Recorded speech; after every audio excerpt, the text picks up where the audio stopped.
మనం యుద్ధం ఆపామో లేదో ట్రంప్ చెప్తాడా? మనం చెప్పాల్సింది ఆయన సింపుల్గా ట్వీట్ చేస్తాడా? అసలు అమెరికా ఎవరు చెప్పడానికి?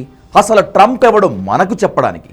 మనం తోపులం తురుములం అని చెప్పుకుంటూ ఎవడికో తోకగా మారిపోయామా? ఉగ్రవాదులు మట్టిలో కలిపేస్తామని బయలుదేరి మన ఆత్మాభిమానాన్ని మన్నులో కలిపేశామా?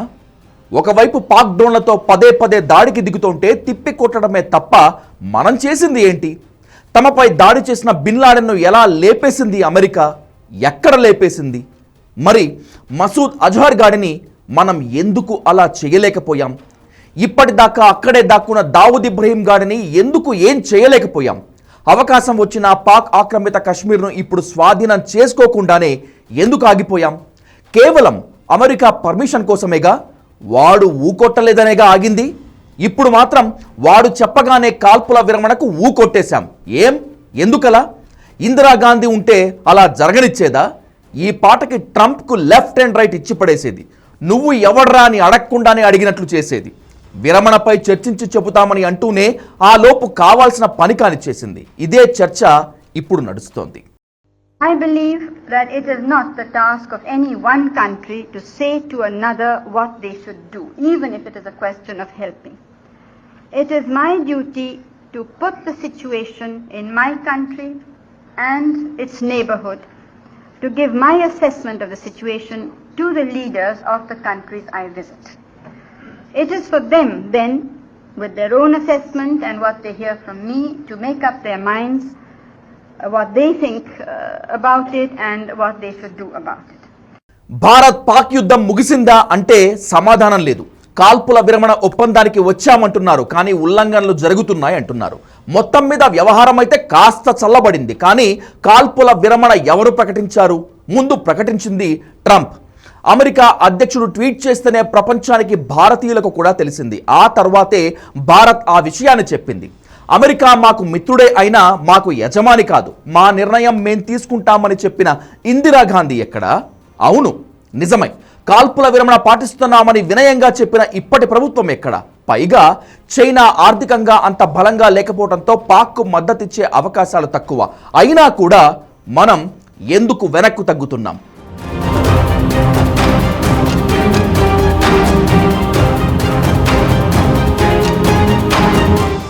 బలమైన నాయకత్వం ఉంటే అదే గెలుపును తీసుకొస్తుంది. దృఢమైన ఆలోచనలే బలమైన ఆయుధాలుగా నిలబడతాయి. స్థిరమైన నిర్ణయాలే మనోబలాన్ని పెంచుతాయి. అప్పుడే వెనక్కు తగ్గేది ఉండదు, ఒక్క అడుగు కూడా వెనక్కి వేసేది ఉండదు. మనకేం కావాలనేటువంటిదే ముఖ్యం. ఎవరేమనుకుంటారో, ఎవరికి ఏ సమాధానం చెప్పాల్సి వస్తుందో అనే మీమాంసలు అసలే లేవు. అందుకే ఇందిరాగాంధీ పాకిస్తాన్ దుమ్ము దులిపి దమ్ము చూపించింది. పాక్ వెనుక చైనా ఉందనే భయం లేదు. మిత్రులే అయినా రష్యా మాట కూడా వినలేదు. ఎదురు దెబ్బతో మొదలైన యుద్ధాన్ని విజయంతో ముగించింది ఇందిరాగాంధీ. అప్పట్లో అధునాతన యుద్ధాలు లేవు, అడ్వాన్స్ టెక్నాలజీ లేదు. కేవలం భారత్కు ఎదురైన సమస్యకు ఆ యుద్ధమే పరిష్కారం అని భావించడంతోనే బలమైన నిర్ణయాన్ని తీసుకుంది ఇందిరాగాంధీ. పాక్ బలంగా ఉన్న సమయం, పాక్ వెనుక చైనా కూడా ఉందన్న విషయం ఇందిరాగాంధీ నిర్ణయాన్ని ప్రభావితం చేయలేకపోయాయి. యుద్ధం అంటే కంటికి కనిపించాల్సింది శత్రువు మాత్రమే అన్నట్లు ఇందిరాగాంధీ ఇవన్నీ గమనించినా కానీ తన నిర్ణయాన్ని, గమనాన్ని ఏమాత్రం మార్చుకోలేదు. ఆమె కాన్ఫిడెన్స్కు తగ్గట్టే ఆ నిర్ణయం ఆమెకు విజయాన్ని అందించింది. ఆమెను ఓ బలమైన నాయకురాలిగా ప్రపంచానికి పరిచయం చేసింది. చైనాతో యుద్ధం భారత్ను వీక్ చేసిందనటంలో ఎవరికీ సందేహం లేదు. ఆ తర్వాత అదను చూసి అదే అవకాశంగా భావించి పాకిస్తాన్ 1965లో కశ్మీర్పై దాడి చేసినా భారత్ ఎదురు నిలబడగలిగింది. కానీ ఆ యుద్ధంలో ఏం తేలకుండానే ఆగిపోయింది. ఆ తర్వాత 1966లో ఇందిరాగాంధీ ప్రధానిగా అధికారంలోకి వచ్చారు. తండ్రికి వారసురాలిగా వచ్చిన ఇందిరాగాంధీ స్టైలే వేరు. స్వతంత్ర నిర్ణయాలు, అవి కూడా స్ట్రాంగ్. ఓసారి తీసుకుంటే వెనక్కు తగ్గేదే లేదు. నిర్ణయం తీసుకునే ముందే అభిప్రాయ సేకరణ, చర్చలు, ఆ తర్వాత ఇక నో ఛాన్స్. అందుకే ప్రపంచం కూడా ఇందిరాగాంధీని బలమైన నాయకురాలిగా గుర్తించింది.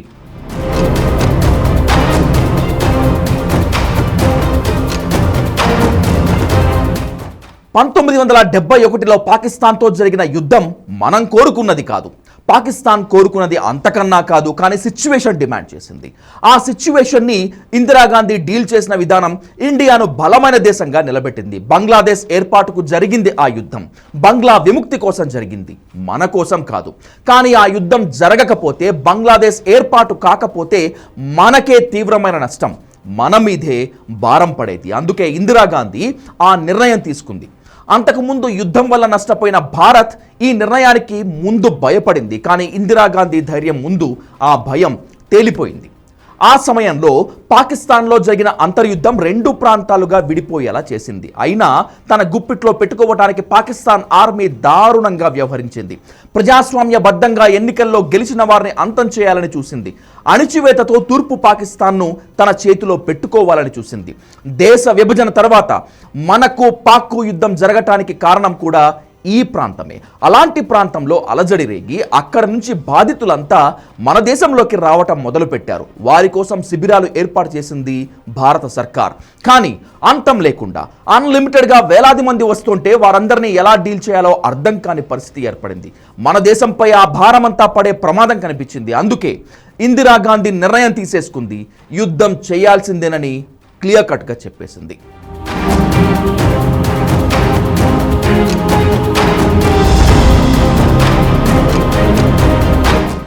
అంత పరిస్థితిలో కూడా మన ఆర్మీ చీఫ్ను అభిప్రాయం అడిగింది. అప్పటి ఆర్మీ చీఫ్ వర్షాకాలం తర్వాతే యుద్ధం చేయాలని, లేదంటే మన ట్యాంకర్లు ముందుకు వెళ్ళలేమని చెప్పాడు. అంత లేటు ఎందుకని ప్రశ్నించినా తప్పదని బదులిచ్చాడు. ఇందిరాగాంధీ తీవ్రంగా ఆలోచించి ఆర్మీ చీఫ్ వ్యూహానికే మద్దతు పలికి ఆయన చెప్పిన డేట్కే యుద్ధానికి దిగాలని డిసైడ్ అయింది. అనుకోగానే యుద్ధానికి దిగిపోవటం ఈజీ, కానీ పరిస్థితులు అనుకూలంగా లేనప్పుడు ఓపిక్గా నెలల పాటు వెయిట్ చేసి మరి యుద్ధానికి వెళ్ళాలంటే చాలా కష్టం. కానీ ఇందిరాగాంధీ ఆ పని చేసింది.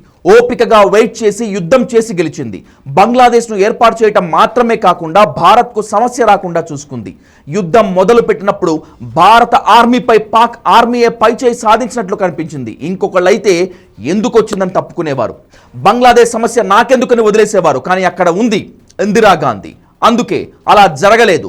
తన ఆలోచన, వ్యూహం, నిర్ణయం వీటిని ఎక్కడా వయలేట్ చేయకుండా అండ్ రిజల్ట్ వరకు ఓపికగా ధైర్యంగా నిలబడి చివరకు సాధించింది. యుద్ధం జరిగింది 13 రోజులే, కానీ దానికి ముందు 8 నెలల చర్చలు, ప్రిపరేషన్ ఉంది. 93,000 మందిని బందీలుగా ఢాకాలో పట్టుకున్నారు. వారిలో 60,000 మంది పాక్ సైనికులు, మిగతా వాళ్ళు లోకల్గా పాక్ ఆర్మీకి మద్దతు ప్రకటించిన వారు. ఇతరులు వారిని కూడా బంగ్లాదేశ్కే వదిలేసింది ఇందిరాగాంధీ. అమెరికాకు ఏ సమాధానం చెప్పాలనే భయం కాదు కదా, ఆలోచన కూడా లేదు. ప్రపంచం ఏమనుకుంటుందో తనకు అవసరమే లేదు. భారత్కు ఆ సమయంలో ఆ యుద్ధం తప్పనిసరి అవసరం, అంతే. అదే ఆలోచన. మనం బలంగా ఉన్నామా, బలహీనంగా ఉన్నామా కాదా, మన సంకల్పం బలమైనదా కాదా అన్నదే ఇందిరాగాంధీ చూసింది. తూర్పు పాకిస్తాన్ బాధితుల రూపంలో ఇండియా నెత్తికి కొత్త సమస్య రాకూడదు. పాకిస్తాన్ పదే పదే మనలను బెదిరించి మనకు తలనొప్పిగా మారకూడదు. ఈ రెండింటికి పరిష్కారం పాకిస్తాన్ బలుపు దించటం, దాన్ని ఓడించి బుద్ధి చెప్పటం. ఆ రెండూ చేసి చూపించింది ఇందిరాగాంధీ. That is Indira.